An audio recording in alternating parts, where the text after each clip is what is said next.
Common law partners, long-term partners, and fiancés cannot inherit in my country. It must be marriage or blood relatives. I have 4 children. My oldest, James, male 48, passed away a year ago in a freak accident. I have 3 other children, male 46, female 44, female 44. James was child-free and he lived with his long-term partner, Sarah, 39, for 15 years. He is a very successful business owner. He proposed to Sarah a few weeks before his passing. They were supposed to have been married this summer. Sarah would have inherited everything if they were married, since he had no children. But since there was no paper, I inherited his whole estate, around 3 million euros.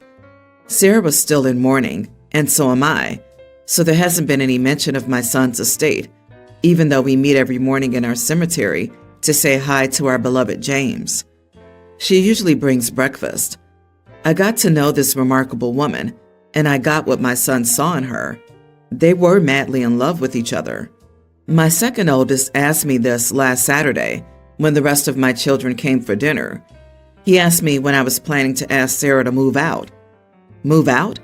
Yes, the apartment is mine now and worth around 1 million. I told my children that they must have misunderstood this whole thing. The estate is Sarah's, just because they didn't have time to sign a paper. She was James's wife. My children got so angry with me and called me an idiot. None of the rest of my children are well off, and they all have families, but they're not in poverty either. They can make their own fortune. The law says the estate is mine, and later it goes to my children. But still, I don't care. James made his fortune while having Sarah by his side. Even by his own admission, he wouldn't be where he was without her. Their relationship was more beautiful than any married couple I've ever met. And I now, 69 male, think that I may sort out my deceased son's affairs before something happens to me too. James probably thought he had all the time to make sure his wife wouldn't be kicked out of the home and life she built with him. Am I the idiot for giving my deceased son's estate to his fiancée? I think it's her money, and she has the right to decide what to do with it. Not the idiot. Good for you. It's very insightful of you to understand the relationship James and Sarah had was more than a piece of paper and a ceremony. You're taking the high road, while your adult children are taking the low road. Do what you want with the estate, and quite frankly, it's none of their business. I'm sure your son is smiling down on you right now. Your other children are vultures, plain and simple, when they're circling over your son's estate. Do you have any idea how your other children ended up being so greedy? I can't imagine wanting to rob a widow so you can keep her home to yourself. It's not something a decent person would do. I'm surprised because you and your son seem like such good people. Why have the others taken such a disappointing turn? Yeah, imagine going straight to, let's kick out our sister-in-law of 15 years, a week after brother's death, to get our hands on the apartment that belongs to our parent. Basically, even if OP didn't give the estate to Sarah, OP has to die for these kids to get anything. It is very sad that they're talking to their dad that way and wanting to take what ethically belongs to Sarah. It's your inheritance to do what you want, and if you give it all to Sarah, that's your right. You're not getting any younger, and if that's what you want to do, then go to a lawyer and make it official. Another thing that's almost guaranteed is if you give her the estate, your other children will probably hate you. Maybe only for a while, maybe for a long while. They may even go no contact with you. Be prepared for the fallout. Update. Am I the idiot for giving my deceased son's estate to his fiancée? As I expected, my children have asked for a psychological evaluation of me and have asked to freeze my assets in the meantime. I've spoken to Sarah and my son's lawyer, and we're transferring Jamie's estate to Sarah in the meantime. Sarah was very emotional, and she admitted that she had signed a lease on an apartment because my daughters had asked her to move out and had given her 2 months' notice. This was last month, and they've been texting and emailing her every day with letters of eviction, etc. I feel very embarrassed and humiliated by all of this. I hope Sarah didn't believe it was coming from me. I don't know how the freezing of assets would play, but I'm not even retired yet, and I still work at full capacity. So good luck proving that I'm mental, I guess. I don't know how long these evaluations take, but my guess is the moment it's finished, all paperwork will be ready for transferring Sarah's estate to her.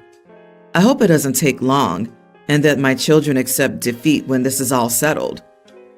I'd love to hear how they push for an evaluation. Why do you think your father is in a declining mental state? The bastard's trying to give our dead brother's fiancée our dead brother's estate. The horror! I'm so very sorry. Find yourself a good family attorney. There are safeguards for you. What the heck?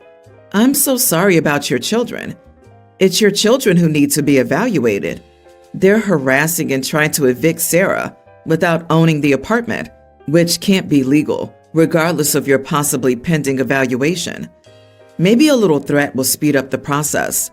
Tell them if they don't drop it, you'll settle will, excluding them from inheriting your other assets after you're gone.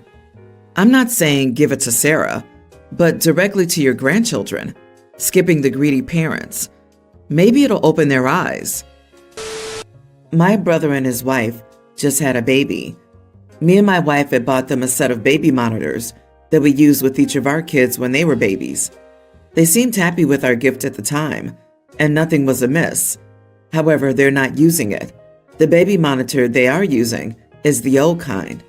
I noticed when my brother showed me the nursery, there's no video or Wi-Fi capability like the one we gave them. When I confronted my brother, he said it was a nice thought, but they weren't comfortable with the idea of a video and Wi-Fi for security reasons. Just before my niece was born, they moved out of their flat and bought a house. And now that my brother said it, I noticed they don't have any smart or Wi-Fi capable appliances or even a Ring camera. Both of them do have cell phones, and they also have work ones, but my brother said they use data for all 4 of those. Otherwise, they don't have Wi-Fi and have set up 2 cables so their laptops can have internet. He said they don't want anything in their home that can be hacked or exploited when it comes to security, especially when it comes to my niece.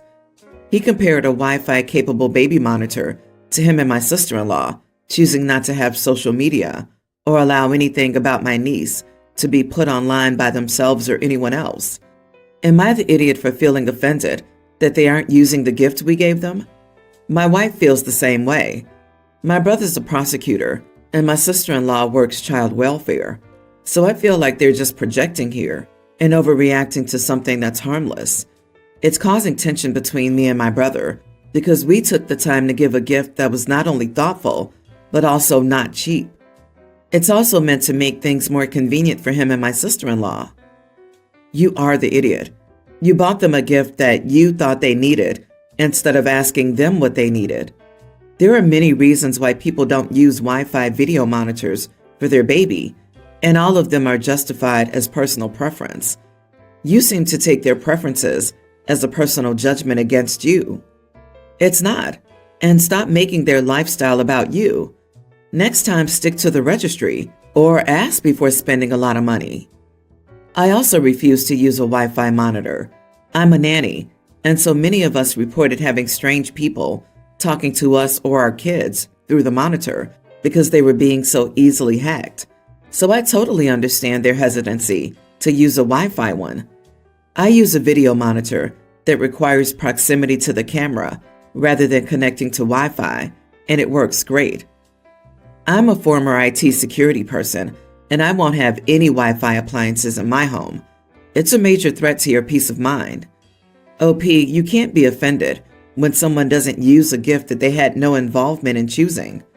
Now be a considerate brother and give them the receipt for your expensive gift so they can get something they need or want. I'm a mother of 4 children, ranging in age from tween to mid-teens, and I work in marketing. Our house is pretty decent in size. Each 2 of the 4 kids share a room. Then my husband and I have a bedroom. So in total, we have 3 sleeping rooms and no extras for sleeping. My husband's mother's been sick for quite a while and needs to be taken care of 24/7. That's why my husband got her a personal nurse and caretaker. Recently, my husband has been tired of paying the nurse and his mother's rent, so he suggested she move in with us so he wouldn't have to pay her rent and only pays for the nurse.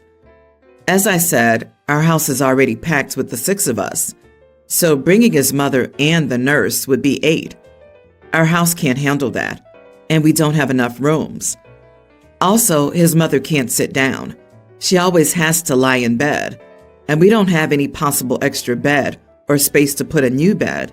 My husband suggested she stay in my youngest kid's room, but it only has 2 beds, so my kids, both tweens, would sleep on one bed while his mother took the other. I straight up refused and told him I wouldn't disturb my kids' comfort like that, and we still won't have a place for the nurse. He told me I should stay at home and quit my job so he could cut off the nurse, and I could take care of his mother. I told him how he could take care of his mother and quit work to stay home, and he said no. She hasn't moved in yet. I won't allow it. The house already feels small for us 6. Also, I have 3 more brothers-in-law. One of them lives alone and isn't married, so my husband is not our only child, yet he's the one who pays for the nurse and the rent alone. I asked him to tell his brothers to help. He refused. His pride didn't allow him to ask them for help, but he was completely fine with asking me to quit my job so he wouldn't pay for a nurse, and asked me to pack the house more because he couldn't pay her rent. This has been going on for so long, and he called me heartless for refusing her to move in. I told him she could move in if we got a bigger house, and he proceeded to call me ungrateful for what I had. I don't have a problem with her, but I don't want to suffocate at home and don't want to shove 2 of my kids in one bed, nor do I want to quit my job. Am I the idiot? Absolutely not the idiot. 8 people in a 3-bedroom house doesn't work. Your kids are already doubled up, and there's just no room for her at the inn. I can't believe he had the nerve to suggest you quit to be a full-time carer for his mother. He's the heartless one here, not you. The fact that he didn't even consider quitting himself to look after her speaks volumes as well. Time for a family meeting with hubby and the brothers-in-law. Question: how do the brothers-in-law think their mom's expenses are paid for? Do they know hubby pays for everything? Have they never offered to contribute? Also, birth order-wise, where does hubby fall? Is he the oldest? Is that why he's martyring himself? And by extension, you and your kids? They know my husband is paying for everything. No, they've never offered to contribute because from day one, my husband said he's taking care of everything. He's the second oldest. The oldest brother is the unmarried one. No, we don't owe her any money. If anything, she's the one who owes me money, as I helped my husband with her rent in her previous apartment before my husband moved her into her current apartment. I did this with 0 compensation and never asked him for one. Tell him he'll have a lot more to pay if you get a divorce, and he then has to figure out how to pay for another house to live in. LOL. It's time to put your foot down. I'm sorry, but if he's refusing money from the family out of pride, he's putting your children second, and that's not okay. He has a choice. Children he created above mom, or you must consider other living arrangements. Update: am I the idiot for refusing to move in my sick mother-in-law? I didn't add this part, but the full story is that when I married my husband, we were all good, and nothing shook our household. 4 years ago, my father-in-law died, and my husband changed 180 degrees and started being the miserable idiot that he is. I was handling it at first, considering that his father had died, but it has been 4 years. I've been preparing to divorce him for a year now and was going to buy a house. Then, thankfully, my late uncle left me a house that I inherited, so I could save the money I would spend on a new house. The house was finalized under my name 4 months ago. My husband is aware of this, and he knows that we're going to leave in the next 6 months. So he's trying to do anything to hinder us or make the remaining months miserable, just like having to quit my job and stay moneyless for 6 months and probably not finding a new job. He didn't tell me that's his intention, but I know how he thinks. He has the expenses to cover the house with me, 50-50, and pay his mother's rent. What's his problem then? He wouldn't be able to save a large sum of money. Why didn't I already leave? School started, and going would mean that they'd all repeat their academic year. I talked to them and made them aware we could move now, but I also made them aware of the outcome. They agreed to stay. Why did I wait 4 years? I was saving up and preparing my things. I know 4 years is a long time, but I couldn't risk picking up 4 children when I didn't have enough money for a house or educational tuition. Can he move his mother without my agreement? He knows if he does, I'll stop paying anything in the house. We spend $3,000 every month. We split it, and he pays $500 for his mother's rent and nurse. So in total, he spends $2,000 on half the house and his mother. Obviously, if he did anything without my agreement, he'd pay $3,000 alone plus the nurse. He told his mom I'd take care of her, even though I never agreed, and he sent me a message thanking me, which I didn't answer. He lied to her, so he would guilt-trip me. He also contacted my siblings and my friends to tell them I'm a heartless woman and that one day my kids would leave me too, like I left my mother-in-law. Newsflash, she has 4 kids. I am not one of them. OP, based on your update, I think something a little different is going on though. Your husband is sabotaging your plans to leave. Never tell someone when you're making an exit plan. Your husband is being bullish because he's trying to tie you to him and stop your career. He knows exactly what he's asking. Honestly, don't wait. Move ASAP. He's likely to escalate. Go around him and talk to his brothers if you have to. But my feeling here, money's not actually the issue. My son burps a lot while eating. I've tried to tell him multiple times that it's rude. I've told him to slow down so he doesn't swallow air with this food. I've said to him that it's disgusting. My wife will instantly jump in to defend him. She'll say that's just the way he is and that it's not his fault. The thing is, he can't control himself when I remind him. He chooses not to. He just went on a date with his girlfriend last night, and she tore him a new butt. It was his first time meeting her parents since they lived in another city. They went out to a fancy restaurant, and he burped through supper. He came home almost in tears from her chewing him out for behaving like an idiot in front of her family. I heard him telling my wife about it, and I laughed. She asked what was so funny, and I reminded them both that I had tried dozens, if not hundreds of times, to teach him table manners, and he rejected them, and she protected him. I said that now he's a grown man and had to learn the hard way.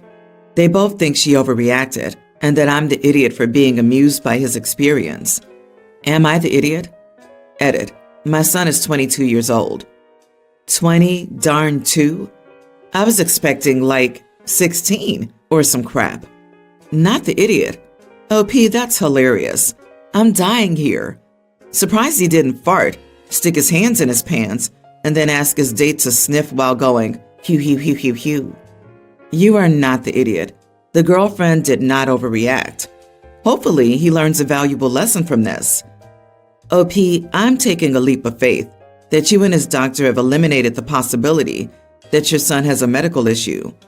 I'm assuming he's just an immature and poorly socialized young man.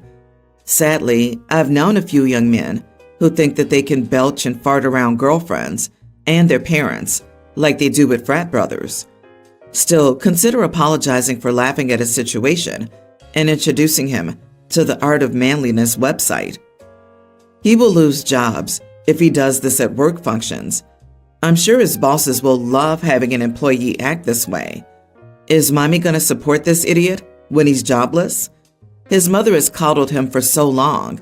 He's so thick that he'll have to learn this the hard way again and again until he finally realizes that the problem is with him and not with other people. LOL, she's trying so hard to prevent him from learning from this. The mother sounds like the one who needs therapy to let her son go. She's the kind of mom who would still pick out his underwear and dress him. Seriously, the older I get, the more moms like this were the deal breakers.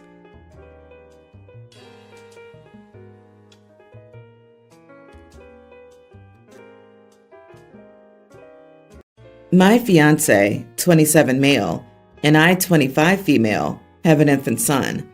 We're overjoyed at being parents, but most of my in-laws refuse to even see our baby because of our decision concerning his name. My in-laws have a tradition of giving the firstborn son of every generation the same name. Let's say it's Peter. This has been going on for about 7 generations already, and they're very serious about it. My fiance's eldest cousin was the latest person to get named Peter. Every one of his cousins has only had daughters so far, so our baby is the first son of his generation, and consequently should get the name. I have no problem with the name Peter, and I would have been okay with naming my son that. Unfortunately, that was also my uncle's name, who died before I was born. I won't get into details, but it was tragic and traumatizing for my family. My father never got over losing his younger brother. My grandmother asked the family not to name any of our future children Peter during her lifetime. My mother-in-law and father-in-law knew about this promise, and at first seemed to be not only okay with us avoiding the name Peter, but also supportive of the one we chose. However, my grandmother sadly passed away when I was 7 months pregnant. We traveled for her funeral. On our last days there, my in-laws called to offer me their condolences. Then my mother-in-law asked me if I would think about the name Peter now. Suddenly, they were insistent that the name we chose was awful, and we had to honor their tradition. According to them, they only had agreed to make an exception for us for my grandmother's sake, and had no obligation to keep it now that she had passed. My family agrees that while we don't have to avoid the name anymore, it still doesn't feel right to use it. My fiance also agrees with me, but his parents spent the last weeks of my pregnancy trying to convince us to change our minds about the name. When our baby was born and we named him what we wanted, my in-laws were furious that we had broken a 7-generation-old family tradition. Some of them hadn't previously wanted to name their sons Peter, but did it anyway for the family's sake. They said our decision was selfish and that my family should have moved on by now. This has nothing to do with whether my family's moved on. It just felt like a betrayal of my grandmother and uncle's memories to even consider using the name. My father-in-law offered us $1,000 to change our son's name to Peter after he was born. That was 2 months ago, and neither of my fiance's parents have met the baby or seen us since I was pregnant. Most of my in-laws are on their side, and this is causing a huge rift between my fiance and his family. He assures me he's fine, but I'm starting to feel really guilty about this. Am I the idiot? Edit. The tradition started, as far as I know, when OG Peter died, and his son, also named Peter, named his firstborn after his father. Peter III had the first son of the following generation and did the same thing. That one died before having children, so his sister gave the name to her son, and so on. The name Peter is very common in my country, and none of them ever get bullied over it, and the fact that it was also my uncle's name isn't as unlikely as one might think. Also, middle names aren't used in my country. Most people get the maternal surname before the paternal one instead. Some hadn't wanted to name their kid, but did it for the family's sake. Have you broken a pact with Satan or something? Not the idiot. Family name traditions are weird. You can do whatever you want and name your baby. Keep pushing the "I'm honoring my late grandmother's final wishes" hard, so they see how unhinged they sound, asking you to flout this. Lunatics should never be around babies, or kids, or me, or you. Seriously? Do you live on the set of Dynasty? Ugh! Also, as a grandma, the idea of rejecting a child based on a name is simply trifling.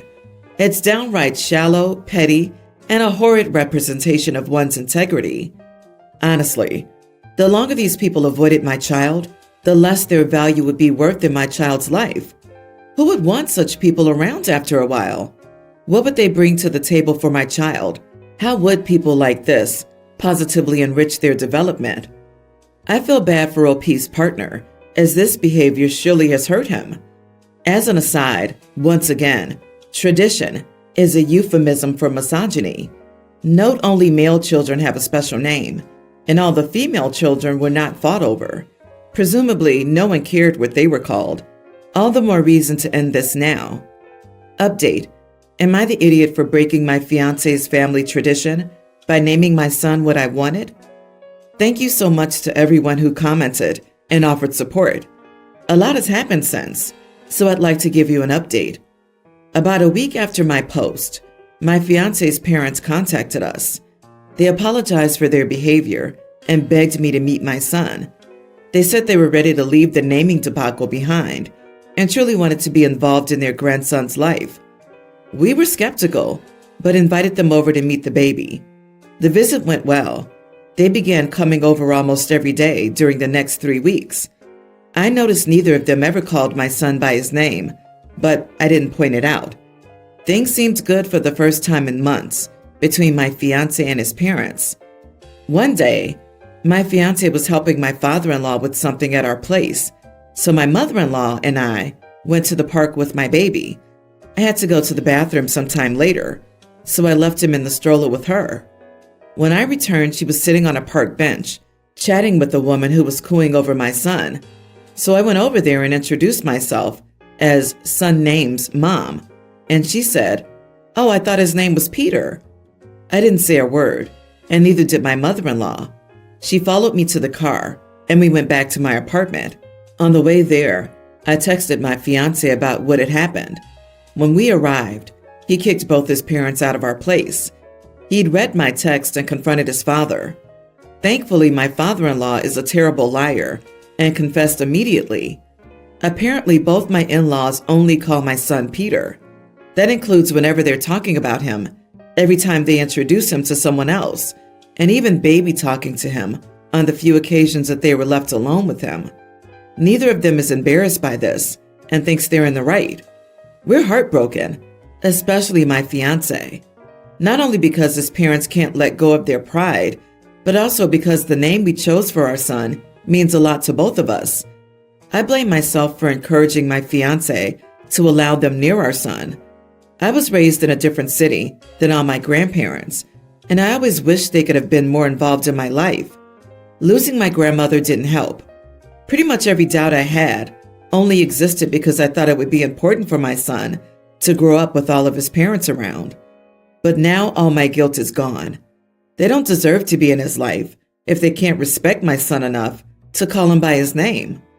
I hope they enjoyed the 3 weeks they had with their grandson, because that's all they're getting until they get their heads out of their butts. Yikes! Are they this psychotic and unhinged about other things in life, or just this one issue? What a weird hill for them to die on. We can be grateful you found this out now, because if you play your cards right, by the time they see your son again, he'll know his name.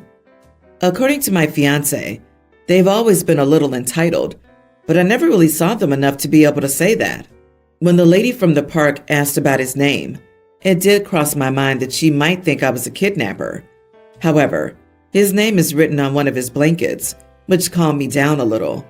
Still, I can't help but think of what my mother-in-law would have done had the woman threatened to call the cops. I seriously can't wrap my head around this. They're throwing away a son, a grandson, future grandchildren, and a daughter-in-law, family members that some people would give anything to have. That's the real atrocity. That's something for them to feel ashamed about. That's literally so tacky and disgusting of them. I'm sure your husband is so embarrassed and ashamed that his family's being this way. He probably feels guilty but is so hurt. I'm so sorry, OP. Wow. Just wow.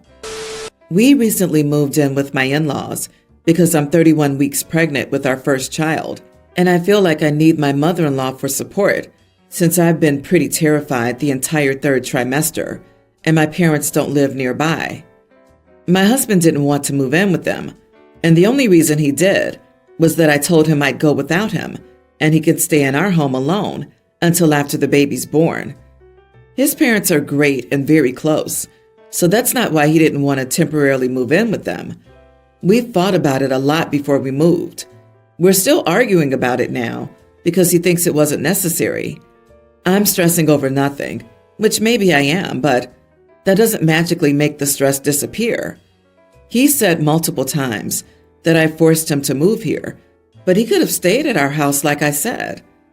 I can't expect my mother-in-law to visit every day, and I feel better in a house with other people around.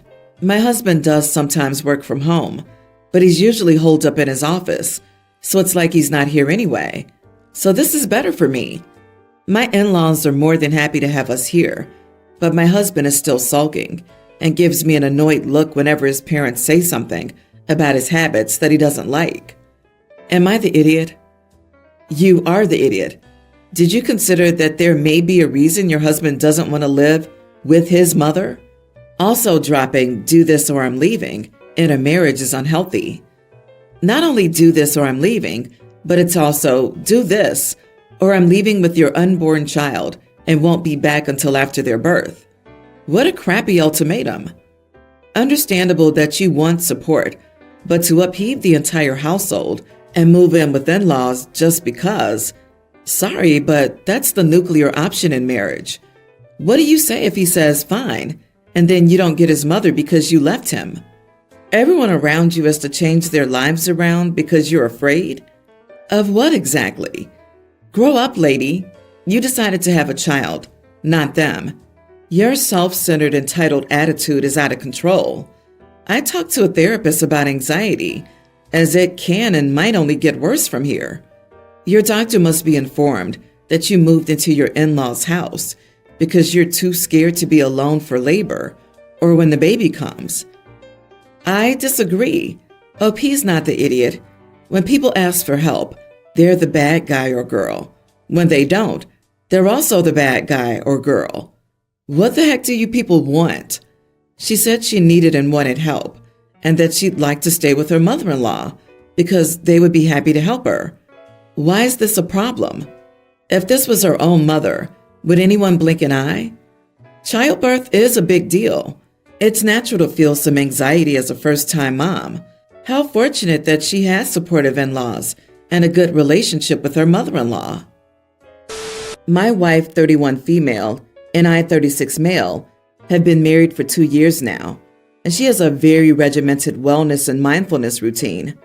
She wakes up at 5 a.m., does yoga in the spare room, goes on a quick run, and comes home to make a smoothie using one of those loud Nutri-Ninja blenders, and will get on with her day. She also meditates in there, journals, and does other things that I can't disrupt her because it's her personal time. She was like this before I met her, and it was clear that if I wasn't on board with this aspect of her routine, she doesn't want to pursue anything with me. While I'm not thrilled she has the whole room for herself, I did ask if I could put my PC in there so it's not in the dining room space. It was there before I moved in with her, so I made my peace with it. My sister's coming to town with her partner and young daughter, young grammar school age. We both agreed to let them stay with us to save money. My wife wants them to sleep in the living room because we have multiple comfortable sofas for them to sleep on. While there was enough room, I made my case for buying air mattresses for them and setting them up in my wife's spare room.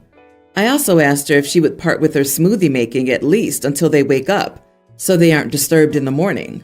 My wife is vehemently opposed to giving up her room and smoothies. She doesn't think the room will be comfortable for them.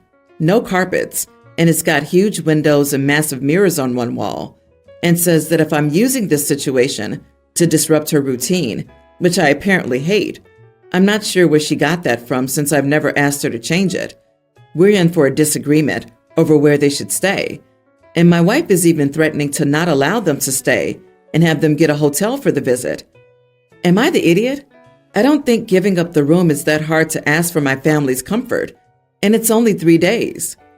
As someone who's currently in the throes of a deep, dark depression, I feel like your wife's routine was possibly born out of an absolute necessity, and that it may be the thing that keeps her functional.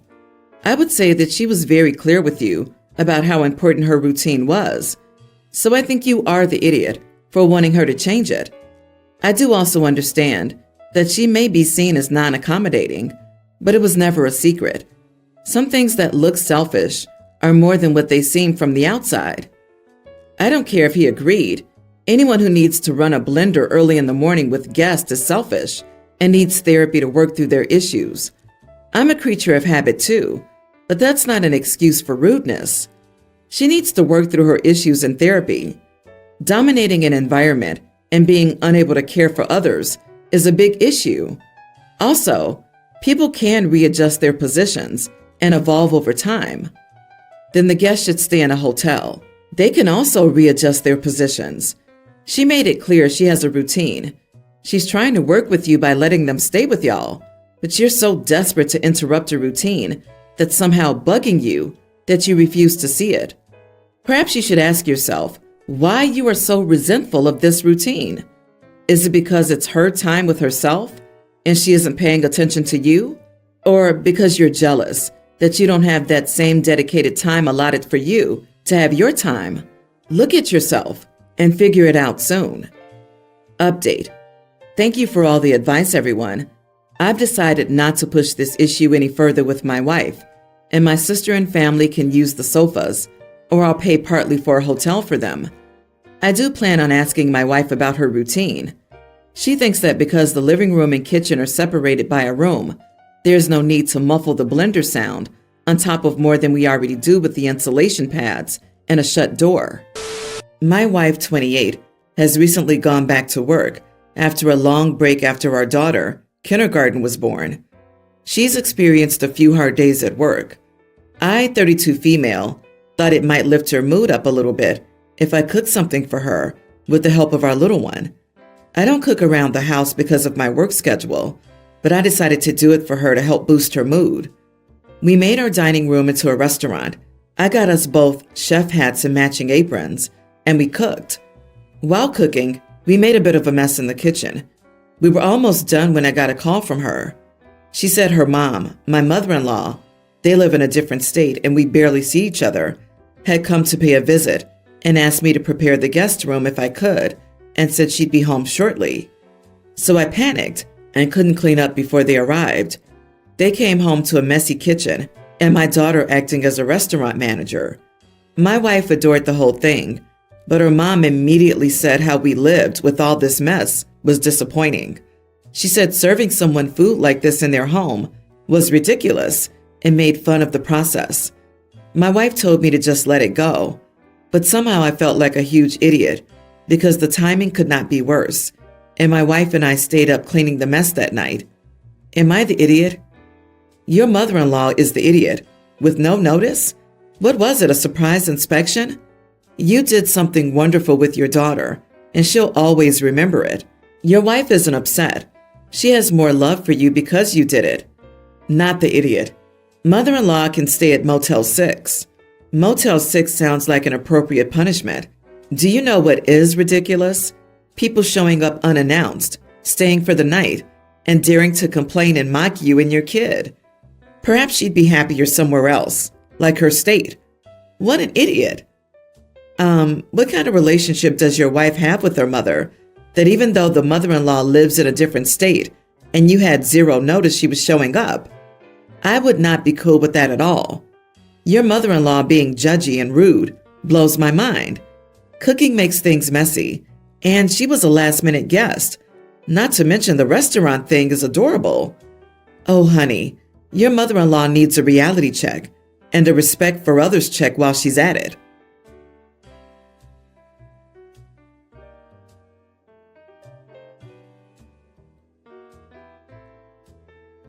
One of my 26 male, best mates, 26 male, from high school is now engaged to my mother, 44. Yeah, you read that right. I left town after graduation to attend college. He stayed behind. A couple of years ago, he was looking for a job, and my mother found something for him in her landscape design company by my recommendation. That's when I'm told they got close and fell in love. Both swear they've never gotten together while I was still around, and were close friends with him. Good. He'd have been underage then. They also kept their relationship a secret from me for over a year. I only learned about it from my younger sister, nearly adult, who thought I needed to know. I felt betrayed and disgusted. Even now, months after I found out, I never went back home and refused most of their attempts to contact me. I talk to my mother occasionally for other reasons, but those are brief conversations.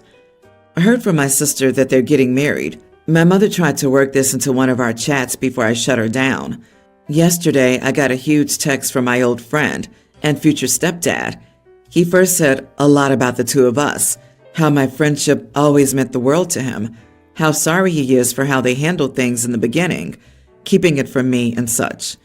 He went on by saying my mother's devastated by the situation, that nothing would make her happier than having the whole family together, that his own family and everyone else has already accepted their relationship, and that he hopes I can still attend the wedding, and even if I don't, that maybe one day I can be cool with it and be in their lives again. I thought about ignoring it, but I ended up writing him back. I told him I was sure his mother was thrilled because now he had found another woman to pick up his slack, and that I never wanted to be a part of this wedding and the disgusting new family they were creating. He saw my reply but didn't write back. Am I the idiot here? Yep, you are the idiot. It's okay and understandable to be uncomfortable with your old friend now getting married to your mother, but everything you've said supports the idea that they got together as adults, not when you were teens together. If so, he's no different than some random man becoming your mother's fiancé. And no, you don't have to consider him a stepdad, just as you'd have no reason to do so for another man your mother marries now. They're adults who seemingly make each other happy. The universe doesn't revolve around you, so you need to get over yourself and let mom be happy. I disagree. This is a heck no situation. I know people like to say no contact for nearly everything, and most of the time it's way too overboard. But this is the type of crap where I would genuinely go no contact with both people and stop all communication. It's completely trust and boundary breaking for me right there. There's no way I could respect either of them afterward. OP's not the idiot. Completely agree. If I were OP, I'd be looking for options to get my sister out of that crap show. Can you imagine what that poor teenager is facing? Mom's probably eyeing down her youngest daughter's friends to figure out who her future third husband will be. To anyone who thinks, wouldn't you rather your mom just be happy? Flip the genders. If this were a 44-year-old man marrying his daughter's 26-year-old friend, people would be out for blood. They didn't trust or care about OP enough to talk to him about their relationship. They don't need him to be at the wedding. Your mother couldn't find anyone but her own employee? There's a power imbalance right there. And her son's childhood friend? Jesus. Sorry you're losing two important relationships. Your mother had you young, so maybe she's living vicariously the carefree youth she didn't have. But she really should look elsewhere than her child's friendship circle. She's very selfish and rather an awful person. My sister-in-law is a nightmare and a complete brat. My husband and I have been no contact for almost 11 years after a nasty stunt she pulled. We used to have holidays at mother-in-law's house where we would ignore her, and she wasn't allowed to speak to my children. My mother-in-law sold her house earlier this year, so now the question of Christmas has come up. We offered to host everyone at our house this year, mother-in-law, some aunts, uncles, cousins, and their kids. She asked if sister-in-law would be invited, and I said of course not. She asked if I expected her to leave sister-in-law alone for Christmas. I pointed out that sister-in-law is the only cousin without children and has a husband with whom she can spend Christmas. She said she would not do that. So we decided to host Christmas for my family this year at my house. Mother-in-law was invited to come. Come to find out, one of the husband's cousins is hosting Christmas at her house now, and his whole family's going, including sister-in-law, who's helping the cousins host and cook. Mother-in-law's chosen to go there for Christmas, so she will not see my children for the holiday. My children will also miss out on spending the day with their cousins, with whom they've spent every Christmas. All this to spare sister-in-law's feelings and to prevent her from throwing a tantrum. She's been asking if she can come over on Christmas Eve for dinner. I reminded her, we go out to dinner with my brother and his wife and kids. She has to come over in the morning, but I was honestly fed up. I told her she had her chance to spend Christmas with her grandchildren, but she chose sister-in-law instead, so we wouldn't be doing anything for Christmas with her. She had her chance and showed who's more important to her, and she's not brought it up since. I was venting to my friends, and she told me that I was kind of being an idiot to mother-in-law and making my kids miss out. I think I'm looking out for them. They deserve to come before a toxic sister-in-law. She's a grown woman. They're children, and their feelings should come first. Am I the idiot? Edit. She was 17 when she pulled the stunt and started problems with my family. My husband hates his sister and doesn't want to be around them if they choose her. So, to be clear, you aren't willing to allow a 28-year-old whom you've not spoken to for a decade to attend a family holiday celebration at your home, which includes her mother and other family members because of something she did as a 17-year-old? I have that right? Honestly, it seems like the one throwing the tantrum or pulling a stunt is you, OP, and no one wants to play your games, and now you're mad. You are the idiot. People get to decide who they want to spend holidays with. That includes you, but also mother-in-law and the rest of your husband's family. You're angry about their choices and are now punishing your kids by excluding mother-in-law altogether on that day.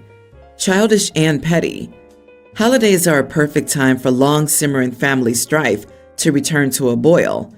Your sister-in-law is also your mother-in-law's daughter because you and your sister-in-law can't get along, and no judgment as to why. Mother-in-law has an impossible choice. She can't be with both of you, so she has to choose. It sounds like you're making the her or me ultimatum at this point. That's within your right, but if you do, you need to be prepared for the answer to be her. Mother-in-law's demonstrated she wants to see your kids. She wants to spend time with them. Your mother-in-law's looking for a compromise to split time between the two branches of the family who don't get along. And you stomp your feet and yell, "No, no, no. If you see your daughter, you can't see us." That's you being an idiot. Your sister-in-law will also matter to her mother. That's normal and expected. She's her kid. And even if not, children aren't the only ones with feelings. Yes, we should look after them. We should also at least attempt to do what's right for the adults. My brother got involved with these religious nuts in high school through his girlfriend and her family. He got married the second he turned 18 and did this homestead lifestyle. He's produced 9 kids. His wife never worked. Something went wrong in my brother's cult involving taxes, and now he and his wife need money and temporary housing because 11 people is a lot. I'm married and do okay for myself with no kids. We have a 2-bedroom, 1.5-bath house. The other bedroom is my wife's work-from-home office. She's not a housewife, and if she makes a good bonus, she's making up 70% of our income for that year.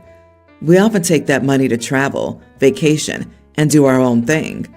Recently, my brother wanted to bring himself and half his kids to our place, the 4 oldest. He's kindly asked me to convert my wife's office into a bedroom for him. He even sent plans to show bunk beds. I turned him down, saying my wife uses the office to work. My brother acts angry and doesn't understand that, yes, women can work and also work from home. And no, that doesn't mean cooking, cleaning, and popping out babies every year. Our parents passed away a few years ago and were utterly irresponsible because they joined the same cult my brother was in and didn't believe in hospitals, so that's not an option for him. Most of the extended family avoids him and his family, so he said he has to find a home for himself and the rest of his kids soon because the big bad wolf of the government stole his land and house. I said no about moving in, so he asked for money to help with his back taxes to save his house and pointed out that I could go on one less vacation or music festival to help him out. I told him no because that's my wife's bonus money and she can use it however she wants, and helping out misogynistic cult members isn't high on her priority list. My brother got mad and said I was no family to him. A church member reached out on his family's behalf and threatened me with the bad place for abandoning my brother, and I told him I wish I could be as good a brother as Cain was, but I feared the consequences. The church member was horrified at my comment, but I felt like this situation wasn't my trouble or responsibility. LMAOOOO. I'm going to start saying that. I wish I was as good a brother as Cain. Mic drop. You are not the idiot. Is your brother sure he wants a non-believing woman's money? He doesn't believe it's OP's wife's money, even if she worked for it. My wife escaped from Mormonism, and she was telling me that at one point, not so long ago, during her mother's lifetime, if a woman made a paycheck through the church, the pay went directly to the husband. So, in the brother's mind, the money's OP's. My brother got mad and said I was no family to him. Boo-hoo. Trust me, he thought you were an evil sinner until he needed money. Then you were family. Your brother thinks he's entitled to your house, income, and life in general. Helping doesn't mean turning over the reins of your life to your brother for his benefit. He needs to own up to his responsibilities, and he can declare bankruptcy if needed. By the way, you will not go to the bad place for refusing to aid your fiscally irresponsible brother. In fact, the Bible has some very specific teachings on being responsible with money. Your brother's failings are not your failings. You do not have to partake in his downfall. If you want to give them some funds to keep them off the streets, it's between you and your wife how much to offer and where the cutoff line is, but they're not entitled to anything. My parents host a barbecue for the 4th. I paid for all of the meat and fixings. My mom made the sides, and my sister-in-law made a dessert of strawberry shortcake, peach cobbler, and blackberry cobbler. My mom invited some extended family, and we hadn't even got to the desserts yet because my sister-in-law was going to reheat the cobblers in the oven before serving. I get in the kitchen, and half of each dessert is gone, and I see my cousin grabbing leftover meats, and she's heading out the door. This party was supposed to last at least a few more hours of just sitting around and shooting crap. I stopped my cousin and told her to put the food back. My sister-in-law comes in upset, like, what the heck? The cobbler's ruined for everyone because she left the crust on top undercooked so she could put it back into the oven to reheat it. So she's yelling at my cousin, who didn't bring one single thing to the cookout other than her greedy self. My cousin started in on the tear fest, how she's a single mom of 4 and how she's heading to work soon, so the kids who didn't come had to eat. She's literally taking half the food for 4 kids that was supposed to feed almost 24 people. I told her to leave the food and go. Instead, she dumps the plates of food on the ground, so now no one can eat it. My sister-in-law started crying at this, and my cousin yelled at her for playing the victim when she left. I'm awkwardly comforting my sister-in-law until my brother comes in because my cousin yelled at our grandma about hospitality. My aunt and her family left after that, and my mom was upset with me that I should have just let my cousin take the food to avoid all of this drama. I didn't think I was in the wrong because who takes half of the dessert before we even put them out? Everyone's acting upset at my sister-in-law and me, other than my brother, for not just keeping the peace of the party. Not the idiot. Your cousin is one of a kind. Her entitlement is staggering. Her greed is astonishing. She needs to be scolded for her rudeness and greed, not coddled, nor everyone giving in to her shenanigans to keep the peace, as she's the one disturbed. Hope you can cut her off and her flying monkey. That is some awful circus. You don't have to suffer the crap show if that's the only thing she brings to the table. Your family's created this monster just to avoid all of the drama. They're all wrong. I had an aunt like this. She actually loaded up on food to go for her kids at the repast for my brother-in-law's funeral. After a while, people stopped inviting her places. I suggest you do the same with your cousin and anyone who supports her actions. She's a selfish human. And remember, no one that is desperate for food drops it on the ground. That's what I was thinking. No way she should have thrown all the food on the ground if she were really in a food insecure situation and needed to feed her kids. She's just a freeloader. And how did she think she was just gonna sneak out with nobody noticing when she cut out half of all 3 desserts? But family. Be the bigger person. Keep the peace. You did the right thing.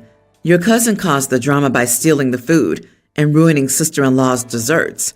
Frankly, you should send her a bill and tell her she can either pay it privately or in small claims court. I get it that mom doesn't want to lose her sister, but really, who can tolerate such petulant behavior?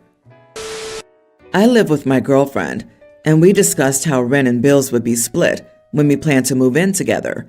We agreed to split it 50-50, as long as we could each afford it without struggling financially. We were both earning similar amounts anyway, and this agreement worked well. I recently got a promotion at work of £7,000 a year before tax. I'm pleased with this and was talking to my girlfriend about how I'd be able to save more and that it would be nice to have a bit more money. She mentioned that she thinks I should pay more for the rent and the bills.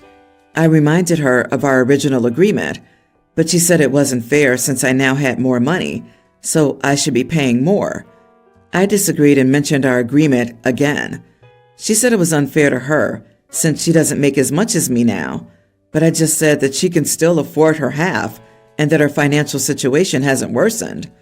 She called me selfish for not thinking about her and said I should be willing to pay more. Am I the idiot for refusing to pay more than 50% of the rent and the bills? Edit. I make $40K and my girlfriend's making $33K. Not the idiot. This type of nickel and diming doesn't work in a relationship. Also, I don't want to assume much, but £7,000 isn't that much more money if you think about it month over month. Considering how expensive rent is these days in most places, it really only comes down to less than £600 per month, which I doubt covers even half of the rent in most cities.